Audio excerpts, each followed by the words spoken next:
Yep.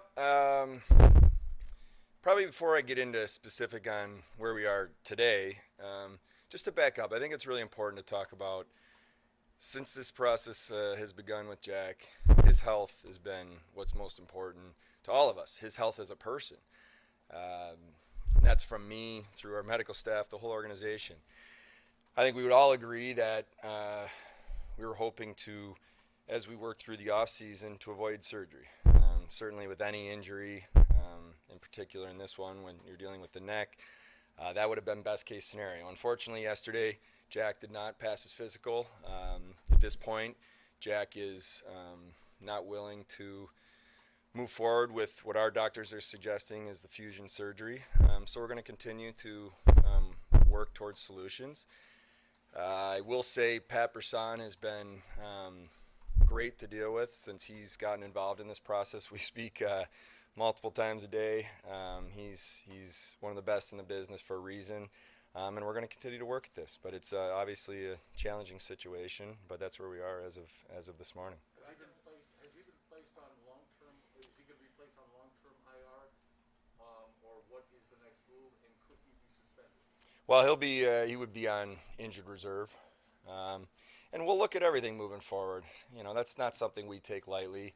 Obviously, there's rules within the CBA, but we'll continue, John, to look at everything moving forward.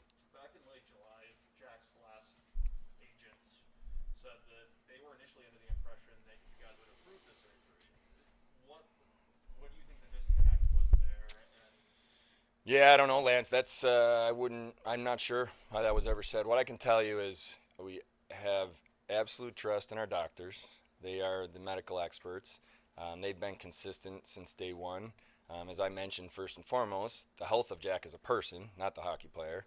Secondly, how do we get through a process where you're hoping to avoid surgery and getting a player back on the ice? And then lastly, if we were at the point where surgery was an option, they've never wavered from what they've suggested would be the next step. And if there was something else done, that they would be uncomfortable with it. So I have no idea. But as I said to you guys before, I'm not a doctor. My job isn't to try to suggest certain things to doctors. My job is to listen, gather all the information, ask questions, and then make the best decisions for our organization moving forward. The main reason given before for not allowing the artificial disc replacement was that it hadn't been done on an NHL player. What more is there to that? Because obviously Tommy John surgery had never been done until the first one. So what more is there that doesn't want that? Yeah, John, I think doctors are doctors for a reason, and I'm not one, but they're the experts. So I've learned a lot over the last number of months about different things and possibilities, but it's tough for me to answer specifics on types of surgeries. I just listen to our doctors and experts, and I do ask a lot of questions, and I try to understand. That's where they're at. We trust them 100%. There are certainly ours. You guys know the other team in town. They work for them as well. These are experts, and that's what they believe. You understand why he wants the other one? People have options that they going to look at. He's certainly been educated, and I give Jack a lot of credit in terms of doing his research and trying to understand different options. But our doctors have been clear from the beginning. If we got to this point, that's where they felt they would be comfortable. In your mind, is it impossible to trade Jack until he has some sort of surgery? I don't know if I want to get into exactly that type of thing. What I would say was we're open to it. Like I've said before, with any player, how do we make our organization better? We have a plan. We are going to stick to our plan. In the short term, a little bit medium, and then longer term, we're going to stick to it. And if we have an opportunity to do that, and we feel it's the right thing for a franchise, then we'll do it. Now, if there was a solution over the course of the summer, and that was an opportunity we thought made sense, we would have done it. But obviously that's not the case, so we'll see where we go from here. Kevyn, how does this help this team? How does this situation help this team moving forward? Because there's no foreseeable way to have this, no foreseeable resolution on the horizon. How does this help this team? Sorry, John, can you explain it? With Jack Eichel being sidelined. Yeah. Definitely. Oh, Jack's one of the best players in the world, and that's why I say getting him, having him healthy playing is what we all want. So we'll continue to to look at every possibility of how we get there. And then if there's an opportunity to do something that we think's right for a franchise, we'll do it. But it's a challenging situation, obviously. But we're gonna continue to work at it. I want to say this, guys. This is so critical in how we move forward with this franchise, with building the culture and engaging with our fan base and getting this group of fans and people to trust this organization. We have to earn that. We have to earn that. And that's a message that went to the team yesterday. I just think that's very powerful. I'm going to keep saying it. We need to build around people that want to be here for the right reasons. We feel really good about some of our young core that's here. We're going to continue to identify that. We feel really good about some of our veteran people, whether they've been here, that we brought in, that can help mentor, that have been good pros in this league, John. And then there's players that we brought in that are maybe somewhere in the middle, but they have a chip on their shoulder to earn something, improve something. And so that's why we're building this a certain way, and we won't compromise on that. Go ahead. You haven't had him. Is he still the captain of this team, and will he remain captain? I spoke to Jack 2 days ago. I spoke to the team yesterday and addressed this. Jack Eichel is no longer the captain of the Buffalo Sabres. From our perspective and my perspective, I feel the captain is the heartbeat of your team, and we're in a situation from where we were in the past and where we are now that felt that we needed to address that and make that decision. Is he around the team? I mean, is he going to stay around the team? Do you think it'll be a healthy dynamic for him to be around the guy? Sorry, let me get a sip of water here. Jack was here for his physical. He's made it clear to me, and I will say this: Jack and I have had a lot of conversations together, in person, on the phone, over the course of this offseason. I've spoken to his previous agents daily, his Pat Brisson daily. There's been a lot of communication. Jack's here for his physical. He made it clear to me that he doesn't want to be a distraction. He doesn't want to, take away from what we are trying to build here.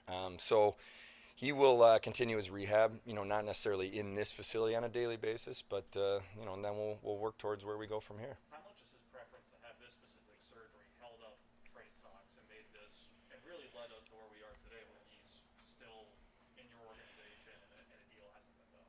Well, Lance, I think it goes back to what I said. A lot of teams, as I spoke to, and again, this isn't unique to Jack. Well, I guess it is because of the situation we're in, but teams want clarity.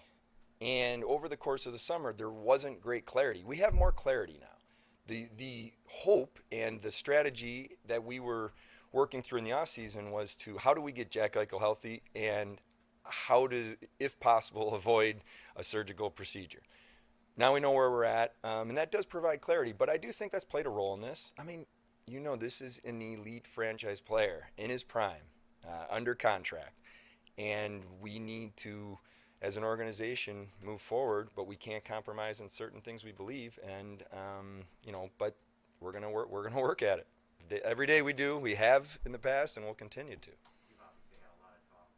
You have a value for Jack so far, 31 other teams. How, other than the injury, where is the disconnect going to value?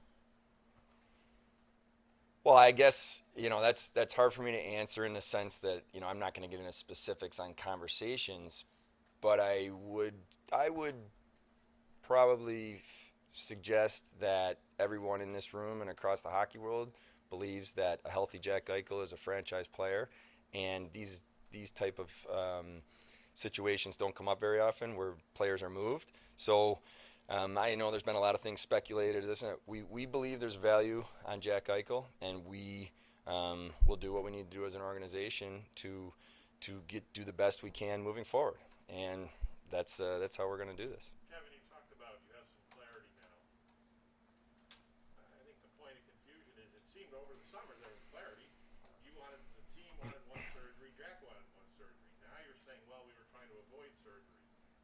I mean, the disconnect there strikes me. Didn't you always agree there was going to be surgery? Well, no, I don't. Once the rest of rehab was done. I mean, you Yeah, but I think that's fair point. But as you go through this process, he was examined quite often in Buffalo, other places. Our doctors looking at it saw there was slight improvements as the summer from strength and imaging, and even if they're minimal, but that gives you hope. And I guess what I would say is, it's hard to put an exact timeline to say, okay, by this date, if he's not, 100% and cleared, then you're gonna have surgery. So it's a little bit of a moving target. But I guess the bigger point, Mike, is we're looking to do everything we could to avoid that, knowing that if we got to the point where surgery was going to be considered an option, yeah, those discussions had happened over the course of the last few months, and where we would go from here. Now we're in this situation. Jack's, of the same mindset he was. Our doctors are of the same mindset. So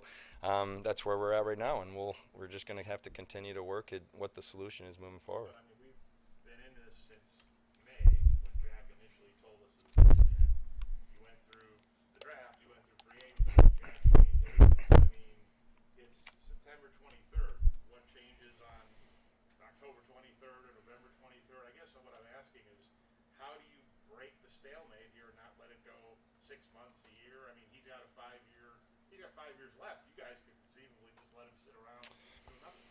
Well, I guess if there was an easy solution, we would have acted on it. So we're going to have to continue to look at this on a daily basis. As of now, we are in a situation where we have a player that is resistant to what our experts are saying, and we are going to continue to trust what our doctors tell us, which is in the best interest of Jack as a human being and as a hockey player. I don't think it's probably smart for me to start to speculate on down the road in the future of what could or couldn't happen, but we are adamant that we're going to stay on top of this, do what's best for the franchise, and whether that means today or that means it takes time.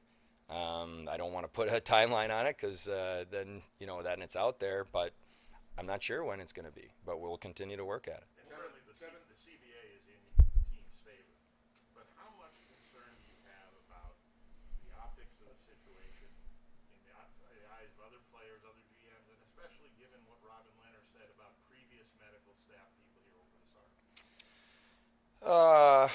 I am really, really, how do I say this the right way? I wake up every day thinking about, how do we get better today? How do we move this franchise forward? How do we make our fans proud? How do we earn the respect from you guys, from our fans, from the league? I don't live in the past. I think you can learn from the past, but I'm not interested in living in the past. So for me, that's not helpful. But what we will do is we will do things the right way. We will stick to our plan, and we're not going to cave or back down because of pressure or because people are saying you have to do this. We're going to do what we believe is right, and my job is to take all the information and do what we believe is right for this franchise, and that's what we're going to do. Kevin, is it possible that Jack has played his final game in Buffalo?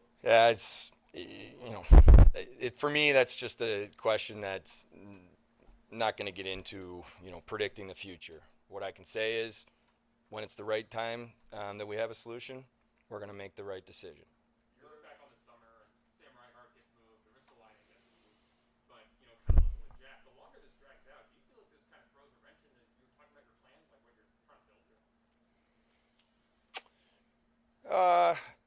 This is fluid. This is in this job, you have a plan, and we need to draft well. We need to develop our players. We need to retain our own players. We need to build around people that want to be here. It is so important. When I look in guys' eyes in the locker room, I know they want to be a Buffalo Sabre. They want to put that jersey on. When you have that as your plan, you stick to it. You can't get caught up in next week or tomorrow or a month, because that's not how it works. When things come together, it's the right time, you make the right decision. And there's certain pressure points. That's why trades happen at certain times more than others, or a player gets signed at a certain time. That's natural in this job. But when you're talking about this level and how we're putting something together, we're sticking to it. What gives you confidence this won't become a distraction for the guys in that room and really hinder your ability to build a fresh culture in the way that you want? Yeah, Lance, that is a great question, and it's something I addressed yesterday with the team. Jack Eichel is friends with these players. I was a player. It's deeper than you work together, to make it simple. There's relationships. They care about each other. Those players in the locker room care about Jack Eichel as a person. They want to see Jack healthy, back playing hockey. We all understand that. I addressed that with the team yesterday. The key for us now is they have clarity. The players have heard it directly from me. They understand exactly the situation we're in. They are now all about how do we move forward together. Who is in this locker room? Why are they in this locker room? How do we get better? That's what those guys are talking about every day, and that's what gets me excited. So it doesn't diminish the fact that there's a friend of theirs that's in this situation, but this is a mature group, And you look at guys like Okposo, and you look at guys like Gergensen, and then Craig Anderson that have been in this league and are respected through this league, and then you look at guys, and there's others that are more veterans. And then you look at certain younger players that took massive steps, not just on the ice, but in terms of the locker room and in terms of their voice. And that's the Dahlins and, Middlestats and Cousins. And these are just really hungry players. And when you look in their eyes and you see we're about moving forward. And that's the message that I have for them. They have for me. And Donnie will and the coaches will be talking about every day. Will you have a captain this year? No, right now we're going to let this group learn and grow and kind of figure out to some extent themselves. And the captain is the critical role in an NHL team, but it's not unprecedented where you kind of let it play itself out. And there's a lot of voices in there that are strong, that are good, that are good pros. So we'll just instead of rushing into that, we're just going to let this play itself out a little bit. And what is the club's vaccination status? 100%. Yeah, it's great, and the NHL policies were very clear, that's a great thing for us, in terms of where we're at as we start camp. You had mentioned being in control of this process. I guess simply put, what is the next step in this process? Well, I think I'll go back to if we had an easy solution, we would have acted on it. We'll continue to look at every possible scenario of how we move forward. There's a CBA for a reason. Obviously, that's in place, and we all want to, continue to work together in how we move forward. So that's really where we're at. We're going to trust our doctors. I'm going to be in a position where I continue to ask questions, continue to gather information, continue to talk to managers around the league every day. Provide them clarity, explain our situation, and then when it's the right time and there's a resolution, you will all know. Kevin, are you getting any pressure from ownership to get this done and get this moving? Exact opposite. Terry and Kim have been absolutely phenomenal through this process. I talk to them multiple times a day, both of them, and I have since I've had the job, but more particularly with this situation, just making sure they're up to speed. They are unbelievably supportive and helpful in this process. They ask me questions. They bring up things that maybe I hadn't thought of, and it's just a constant communication back and forth. And again, they're an extension of what I said. They care about Jack Eichel, the person. They want to see Jack Eichel healthy. The hockey player is secondary, but they've been tremendous through this, and I'm really appreciative of that. Are you at a point where the door is still open for conversations with other GMs right now about Jack? Yep. It's maybe why I was a minute too late. You're talking every single day. And if I'm on the other side, and I have been in different situations, I want clarity. I want to understand. Conversations are happening a lot, and they'll continue to happen until we resolve this. Where are you hitting that stalemate? Well, I think it's, part of it isn't a stalemate. Part of it's just an understanding. And there's take away this type of situation, just on any normal player transaction. If you're making a trade in general, there's a ton of work that goes into that before you ultimately get to the point. So in this situation, when you're having conversations, there's a lot of moving parts, and there's, as you guys know, this is unique. You have a player at this age that is a franchise level player, but that has this, uncertainty around where he's at health wise. So part of it's the clarity, and then part of it is them understanding, okay, what are we looking to do, and then how do we go from there? What was your reaction when he said that fusion surgery was not something he believed in? Well, I think, any player through any type of situation has the ability to, look at options and, make decisions. But what I've tried to do is just ask questions of Jack too, and help him understand where our doctors are coming from. And I got to tell you, John, our doctors have done, in my opinion, an unbelievable job providing clarity to Jack in why this was. If we got to this point, and he had exhausted his, rehab process, why they felt this would make sense, why they felt that this was the appropriate next step.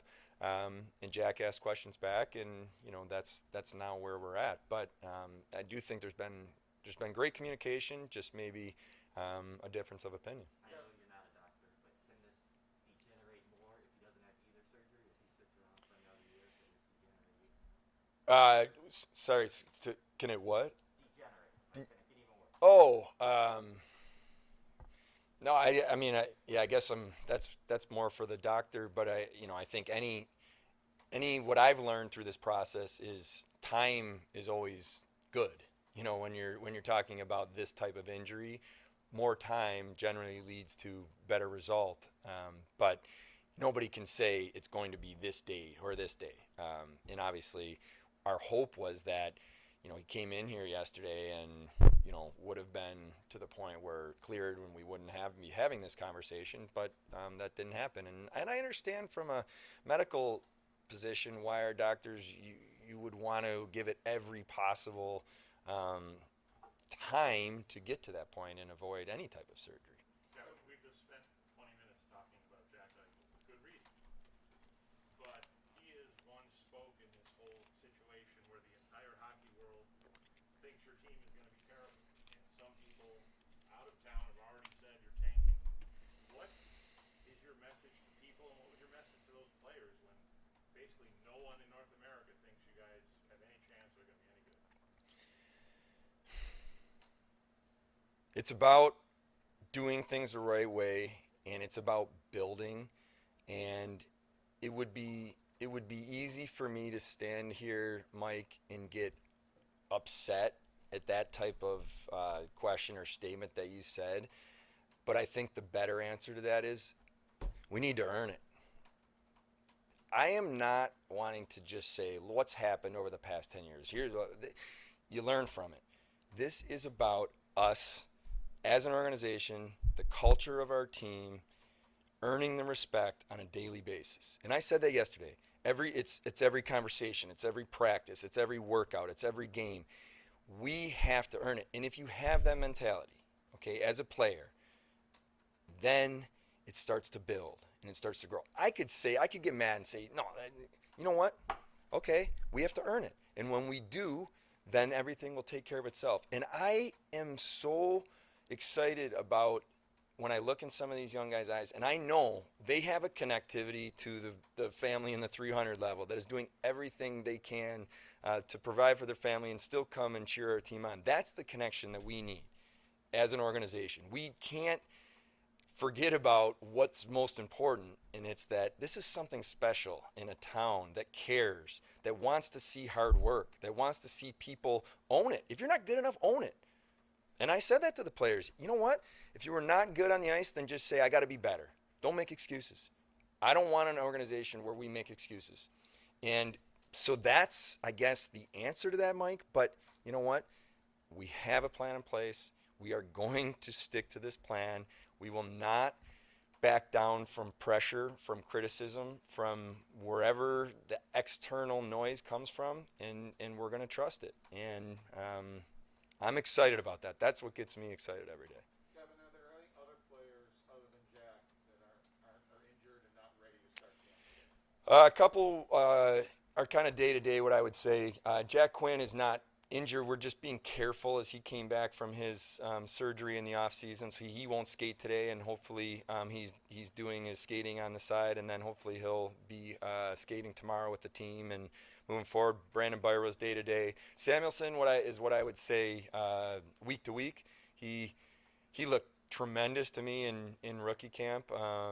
and he blocked a shot there, and so he's a little more than day to day, but yeah, those are the three right now, and then there's a couple like, as you know, Rusek that you know, that you guys know from rookie camp, but overall healthy. And Rasmus Dahlin will not be on the ice today because of just testing NHL protocols. You know, he came in, tested, but the way the rules work, he has to get through today and then be on the ice tomorrow. Was he in Sweden when you got that done, or was he here? Florida, working out, skating there, so shorter flight. Take two more. With Darlene, how did you land where you landed contractually? Yeah, Duffer. It was a lengthy process. I mean, those negotiations, I would say, started.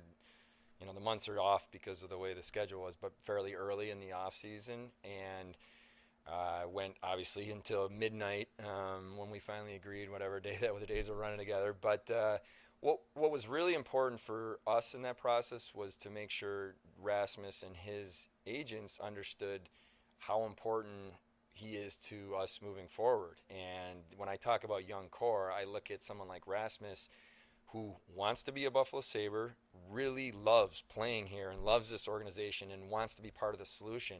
That matters. Now you look at how do we get there and what's the right term, and all that stuff comes into play. But I'm excited. This is a great signing for him to come in and now have the ability to continue to grow, continue to get better. As talented as Rasmus is, and I mean, say that about all our guys, doesn't matter what age, but when you're that age and you've already had that much experience, but you're still that young, this is an amazing opportunity for him to take the next step in his career. Did he want the bridge deal to kind of prove to you guys that he can maybe earn that 8-year deal? Is that something he wanted? Yeah, I think we were open to anything, and so were they. And as we went through negotiations, we did talk about longer term. We talked about how would that work and what makes the most sense for him, what makes the most sense for us as a franchise. And obviously we landed where we landed because we felt, I would say, not to put words in, you know, Newport sports mouths, but I think we kind of felt that it came together and felt it was right for both of us. And I think it gives us an opportunity to, you know, set him up moving forward. I'm glad he wasn't a holdout and having to miss and then play catch up. But I do think you're right. For him, he thought an opportunity where, hey, I can come in and continue to get better and grow, and then, you know, push for the next one. Thanks, guys. Thank you. Have a good day.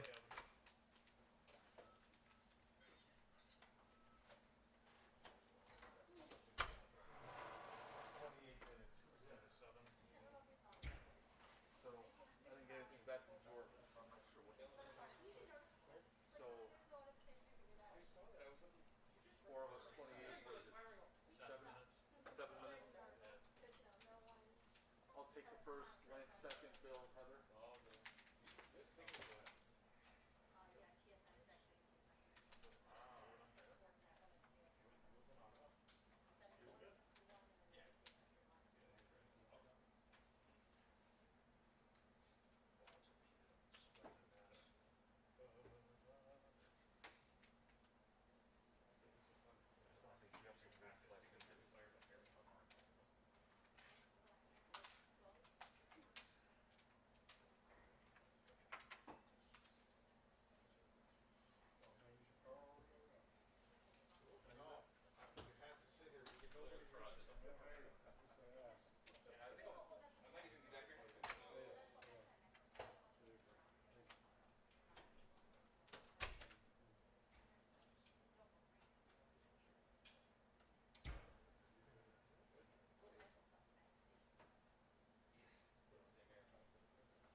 what's it gonna take after Tommy John? Like, why he wants the other one?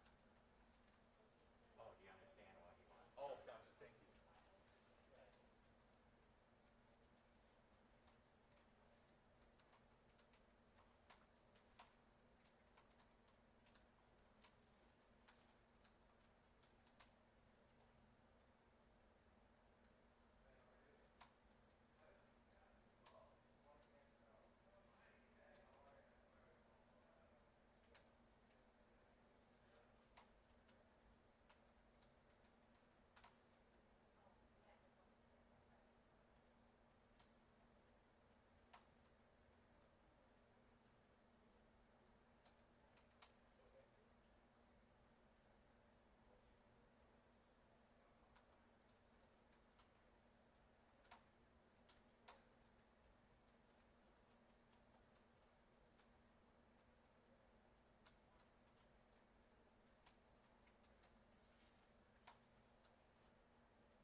Go ahead and that's a little video of it that he shot. Mine's 2080, right? This is at the beginning of the screen.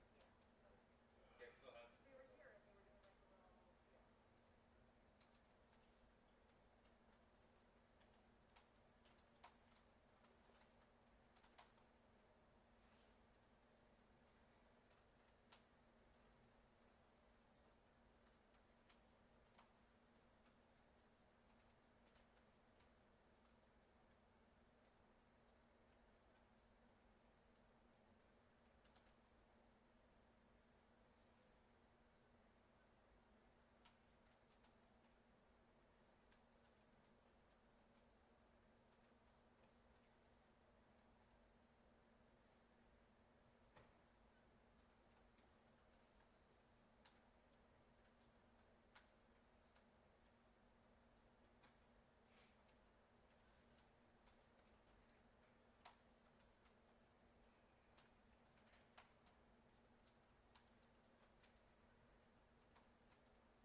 Hi guys, good morning.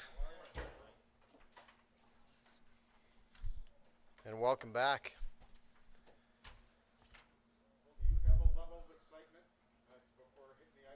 first training camp practice? Yeah, I do, Paul. It's just nice to be in a rink. You know, you're in an office and looking at a computer for the last few months, talking in hypotheticals, and so really nice to be able to engage. So I'm very excited to get the process going. I mean, you know, the process is something that's exciting for me because there's certainties from coaching over the years, obviously, but then you're welcoming the unknowns. I mean, those are the opportunities to evolve as a team and develop as a team. So that excites me. You've said in the past you don't like drama. How do you sort of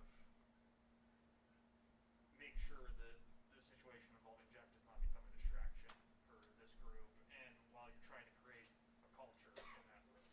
Yeah, I don't think it's a distraction at all. I mean, you're talking, when you think of hockey players and athletes, you know, they hit predator mode kind of. You're just so engaged in you know, the competition puts you in the moment. So you don't have time. And, you know, on the coaching side, I'd like to think we're demanding enough that they don't have any opportunity. Like even our meeting right now, it's demanding. Like we demand things right now and to get done today in practice or attention here. So, you know, there's enough for them to focus on. And certainly there'll be enough when the puck drops to focus on that. You know, a lot of the stuff outside of that, it would be a distraction, absolutely. But, you know, I believe we have also the personal makeup in that room. That's why I'm excited to be back, because you've got guys that are very driven. And a driven person is always in the moment.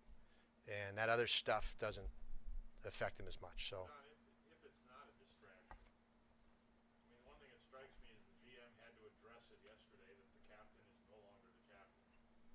You're going to get asked about it all over the place, every road trip. Players are going to get asked about it. How can it not be a distraction when you're going to just keep hearing about it for as long as Jack is still technically on the clock? Well, while we keep hearing about it, you know, I walk out and I'm going to be thinking about the practice and the next, and I've got 20 some guys to think about, 50 some guys to think about now. So you're so busy, Mike, that yeah, I can come in here and we'll talk about Jack, and it's appropriate in here to talk about Jack. But when we walk out there, there's so much to do that it just doesn't become a distraction. You know, Jack, to me I got very close with Jack. I coached him when he was 16 years old. And I'm very happy that I did have an opportunity to coach him. I felt that was a great opportunity for me, even as a coach. And then to be here with him, I mean, this is tough for Jack. I mean, what I think is lost in this is you know, this is a guy that wants to play hockey that's going through an injury. I have a lot of compassion for that. You know, and again, I've watched him do some pretty spectacular things. But again, we're in a situation where he clearly, because of what's going on here, has to just focus on that as well. And I'm excited, you know, when he does return to see him, you know, even if we're talking about the captaincy, like he doesn't need that. You know, I can tell you here, he was great. He was a great captain here. Now he's gone through this. It's tough to be that when you're not present and you're dealing with what he's dealing with. So I think in fairness to him, it's a healthy situation. He just focused on himself, and I think that's alleviates a burden that he takes very seriously. Let's not forget that. I can tell you he is very serious about that captaincy and was here. And that's a lot of work. That's a lot of extra work. So, you know, for him, I just want to see him get healthy and eventually play and not even have that burden right now, so we can get back to that. What gives you confidence that these young guys can fill in leadership roles this season? Well, these guys have qualities of taking initiative and being determined. So, you know, those are really strong attributes that are signs of, you know, capacity to be leaders or become leaders. Not afraid to take initiative, and in the face of, you know, mishaps, determined. Get right back up and go right back at it. Those are really strong leadership components. So, you know, I don't see any need to appoint anybody to that position. We're an evolving team. We have a lot of evolving players, but those components are very exciting. that determination and that initiative taking that we have in several guys. I mean, you see it when you watch them play. Getting the job is obviously the first step. Building a staff, building a game plan over the next one. How does those processes go through? I'm happy, very happy, with the processes that transpired with me and our staff, and but I always say never content. We still have a lot of work to do. We had some good things from last season that we can build on, but we know we have to build. I mean, we were, my estimation, we were okay, and now we've got to make sure we're better each day. And I think we have the staff and players to do that. I mean, our focus isn't going to change. We need to get better every day, and we need to find out how good we can be, because it's potential. It's not actual yet. Don, as well as this group gelled to close last season, you lose Ristolainen, you lose Reinhardt, and Jack's not there. What is your expectation level, given the fact that you might have talent on this roster, but there's a disparity in proven talent when going against your opponents? I think that's fair to say in the form of experience, but other teams will definitely hold an edge and experience on us. So what might be our edge? Effort, extra effort, second effort, higher compete level. So we have to find ways to compensate, but I will not say and even dare think that there's not a way to win a game each night, and we have to approach it that way. But it's important for me to be fearless. We can't sit back. We can't step back. You're not going to learn being conservative.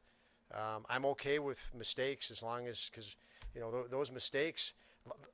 You watch a game this fast. Discretion is a huge part of it.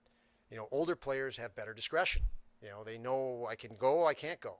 And even if we think of what comes to mind here is Rasmus Dahlin, and even last year he was sometimes hesitant to go because, geez, I might make the mistake. Well, how's he ever going to learn the discretion that's necessary? And unfortunately in life, a lot of gaining experience is from negative experience, or if we just think about ourselves. So same on the ice. So we need to develop fast.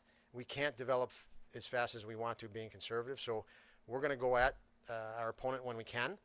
We're going to have discipline and structure underneath our game, but we want to play with a high pace and high tempo. And what happens in that game, we have to take as a coach, John, and say, okay, these are the next areas to target. But if we back up and stand back, we don't know what the next area is to target.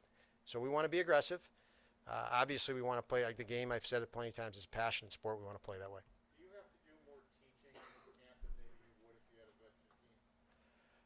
I'm not going to do more teaching. No, I don't really believe you need to do more teaching. I really believe the experience. These guys need experience. I'm going to push them. I'm going to demand that they go hard and demand that they compete. But I want them engaged in learning from the guy across from them more than from me.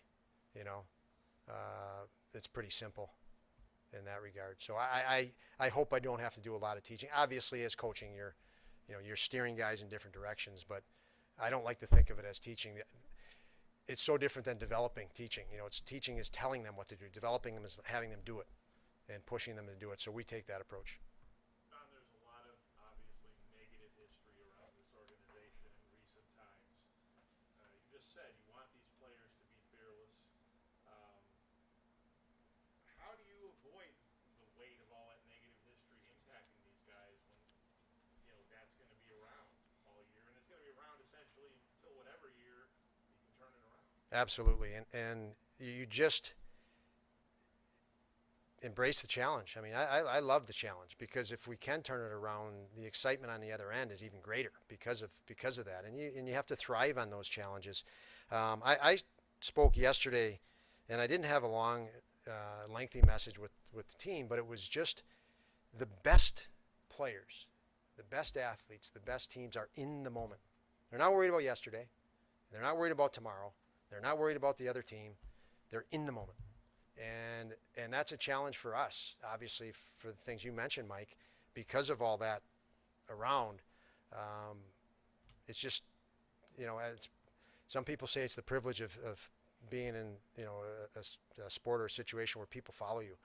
I guess it is, but we need to embrace it, attack it. So. And what did you learn about being in the moment in Chicago? Because obviously that was a team that was used to winning, and they expected to win. They didn't hope to win. Yeah, and there was a lot of familiarity when I went to, because I was in Chicago the 2 years before I was here, and that was after they won cups. And they won 3 cups, but they were in the same position as here. They were searching how are we going to win again, and obviously they're still in that mode like 31 other teams now. And in some respects, it was harder for them because they just won. And do we let go of this? And so it's not easy even when you do win, because and we know in sports every day you start from zero. So if you think you earned something the day before, your opponent's going to show you that you didn't. And it's getting up and getting in that, accepting that, and that's what competitive people, and that's why we want competitive people. Don, in your history, like the Sabres in the past, teams, the rosters were criticized for being assembled, for having players assembled for different coaches, one to fit this guy's style, one to fit that guy's style. Is it easier in your, maybe not easier, but is it easier maybe to start fresh with a group of youngsters in which they can learn your system, where you don't have a lot of carryover of other guys who have gone through one system after another? I think the natural, if we look at that in general, the answer is probably yes. But I will say, John, last year, Eric Stahl was amazing. Sammy Reinhart was amazing. Ristolainen, Rasmus, they were amazing for me as a coach, because we did implement a lot of changes and they embraced it. And even when we were putting this team together this summer, we thought we considered, we don't want players to come in and bump a young guy out of the experience. We need him, but we do need some of that, veteran experience that's been in the league. So we're very cognizant of that. But there's lots of really good people that in this league that are great hockey players that embrace what you said. And then there's some, historically, teams I've coached, it is hard. It's hard when the older guy gets set in his ways. But I commend the guys we had last year, because they're set in their ways, but they certainly have a routine, but they were on board when we finished the year. Understanding that this is what training camp and preseason games are for, who is your number 1 center? Yeah, that's a great question. Yeah, you keep asking that one because I don't have an answer for you. I don't even think it's fair. I mean, how do you, it could be different each day. I don't really look at it as a number 1 center. I could probably say number 1, 2, and 3, but each and every night there's so much discrepancy within a game.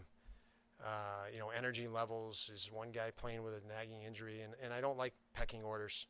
We don't need a pecking order right now. Everybody's valuable. And the minute you think that everybody's not valuable and you start dividing them 1, 2, 3, it doesn't work for me. So, but I don't think we have a definitive guy to answer your question that is so far ahead of somebody else that we would designate him as a first-line center. I know you're not going to rank them, but who else do you see competing for a spot down the middle behind? Yeah. Behind or alongside? So- Casey and Dylan? So we do, we have to be somewhat creative there. We were last year with Sammy Reinhart. So what you'll see out there today is, Cousins and Middlestead will be at center. Gergenson's going to be at center. Rutsalainen will be at center. And those are guys, and obviously Cody Eakin's back. He was a center. But Rutsalainen played wing for us, and obviously Gergenson's played a long time at wing. He did play a bit at center years ago, as you guys probably know, better than I. And we'll evaluate. That's all we can do. As far as you talk about definitive and evaluation, you have 4 goalies in camp with NHL experience. There seems to be kind of no clear number 1 right now. Maybe it's Craig Anderson. I mean, how do you plan to evaluate that when there's 4 guys and however 6 preseason games and so forth? Yeah, the veteran guys will get more of a look to get themselves in condition level and shape and rhythm, and then we'll just evaluate it. I don't have an answer for you other than yes, we'll be watching that very close. to see where they're at. You know, and the other part of it, I don't like to get my brain there because we all know how fast things can change. I mean, we were at our 6th goalie last year or more, so you don't want to get, convince yourself we have, this is our team. We know our team is changing and evolving every day. We have to stay in that mindset as well as a coach or coaches. Don, I think a number of us were impressed with how Dylan Cousins spoke to the media and was forthright to the media in his exit, in his postseason interview. What did you make of his maturity level as a rookie last year? And what does he have to work on, and what does he have to work on to continue that into the season? Because he seems like a very mature guy. He strikes me as a very mature guy. Yeah, I don't know that he has to work on anything. I think he just needs to do what he does and keep competing, keep working. I guess working to learn. He wants to watch film. He wants feedback, positive or what others might seem negative. He doesn't see it as negative. He sees it as a way to improve, and he has that component of being extremely, if not ultra competitive. We love that, and that's what the game is about. So he's going to keep evolving. I think the biggest challenge with Dylan, and when you have players like that, is frustration. He gets frustrated, and when he gets frustrated, he wants it so darn bad that a lot of times that's where his mistakes come from, almost trying too hard. And again, that'll come with experience to maybe find a moment of calm. So if there's anything specific that jumps to mind, it's kind of that intangible. We all talk about our lack of experience. Those are things that come naturally at a different pace, maybe. Are you worried at all that Dolly might miss some camp? I mean, he's going to be here tomorrow, so only Yeah. one day. Yeah. If he would have missed some camp, would that Yeah. be a problem? Yeah, it's funny you mentioned the word worry. I don't worry about anything. I mean, there's too much work. So no. I mean, did I want him here? Absolutely. But again, that would be like worrying, who might we be missing on game 12? I mean, just, the camp's important for him. I don't mean to diminish that. It's important for him to get here. I think, to get a deal done, Kevyn did a great job. The agents did a great job thinking and making sure that Rasmus was in a good place. So I think both parties there did a really good job to get him here. And I think that was important for him, as far as us and worry about it, no. But I do love him. There's no question. He is quiet, Yeah. but he's been here 3 years now. Do you see him starting to develop leadership qualities that he can bring? He's a quiet leader. Yeah, he definitely is. I think you'll see a different level of competitiveness in him. He's a type of player that wants to do things right, very respectful of coaches and coaching and people. And when you have an athlete like that, sometimes they're so respectful. They want to make sure you're happy with what they did. And that's, I have a lot of respect for Dallas now. He cares about his team and teammates. We pushed him last year. I'm not even going to give you feedback, Dallas. Go back on the ice and play. You can do it. You got the answers. Because he initially was, what do I want as a coach? And I just want him to play and compete. We can tweak things from there. And I think he embraced that, and I think that's going to be a big part of his play this year. I'm okay with mistakes that Dallas makes. Just make him going hard, and then we can correct him way easier than if he sits back. Ristolainen and Reinhart and McCabe were here for a while. With those guys gone, are you curious to see if that maybe makes younger guys more comfortable to step into sort of a leadership role, whether that be vocal or Yeah. in other ways? Yeah, those guys made Mitzi and Cousins and Aspie and everybody more comfortable last year. Just their presence was great. Okposo's incredible when it comes to that, empowering people around him and wanting to see them step up. So yeah, I'm excited to see that and see it evolve, definitely. As far as Zungus goes, have you sensed any excitement for him just that he's back after a lost season? Yeah, he's excited, but his Zemgus is just straight line, So you can sense the excitement, but he's not, he's very businesslike, and so he's not too high, not too low, ever. Don, you brought out a lot of guys after the coaching change last year, Dolly and Middlestad. It's been well documented. How do you get Jeff Skinner I fully believe Jeff was engaged more, and I watched a lot of film this summer, and I was happy with what I saw in Jeff. It was a progression. I thought he got better each and every game. I talked to Jeff about the style we want to play and how it fits the style he likes to play. I think it does. I believe it does from what I've seen of him and what I know of how we want things to go. So I'm really excited for Jeff. He came back, his off-ice conditioning numbers he's always good in that area, and they were even a little nudge better. And I see him being more, I didn't get to know him and his personality because there was so much stress on him over the couple of years. And I'm starting to see a little bit more personality, which is a real good thing. So I'm excited. I take that as a coaching challenge. I know he has lots of talent. I've seen that. And I want to help him in any way I can, to realize more of that. And how much of a setback is the Samuelson injury, and just how disappointing is that for you? It sounds like a week-to-week thing. Yeah, I mean, he got injured in rookie camp, but he played an outstanding game in rookie camp. The guys that were there, he played like a man. I mean, he was a man, and I challenged him over the summertime that he has to.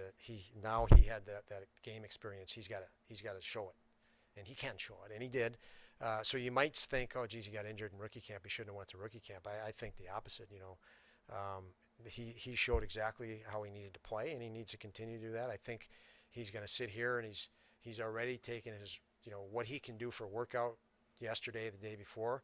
He's taken it way more serious even than he did last year. Not to say he was any slouch, but you can see the difference. And so I'm not worried about him. The ups and downs of a career happen, and it's how you go about it. He can come out of this a better player, I guess, in short, and I expect he will. Don, you're about to get on the ice with these guys, and you need to focus on the right here, right now. But something that you always kind of touch on is that there is a human element to this Jack Eichel situation. There are guys who are friends with him on the team. You said you've known him since he was 16. How do you grapple with that emotionally and as a human? It is emotional for me, because I do care about him. And I know what it's like to be a hockey player. You just want to play. It's your life. And right now it's like everything else is in life except the one thing that you really want, and that's your identity as a person. So, I didn't want to get involved with any of that because I didn't want to lose that with the players I coach. And that's important to me. So I don't know the details even, and I don't really care to know the details unless I need to. My job is to push players, and I don't mind caring about the players, and because the guys that go hard, and I do believe he cares. He goes hard, and he carries probably a lot more burden than any of us in this room. Certainly over the last 5 years, and I don't know that I can relate to that, so I do have some compassion for that. Awesome. Thanks, guys. No, good. Thank you.